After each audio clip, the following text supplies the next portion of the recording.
తలపుల వెలుగును చూపి లాగే రాగమిది.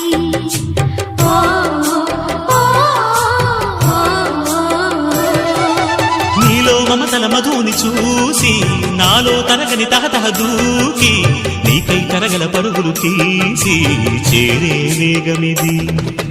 ఆరారు కాలాల వర్ణాలతో నీరాజనం నీకు అందించనా, ఏడేడు జన్మాల బంధాలతో ఈనాడు నీడు పండించనా. మరి తయారయ్యే ఉన్న వయ్యారంగా సయ్యత్తు ఒళ్ళోకి వాలంగా చూసుకొచ్చానమ్మా చూడు ఉత్సాహంగా చిన్నారి వన్నెల్ని ఏలంగా ప్రతిక్షణం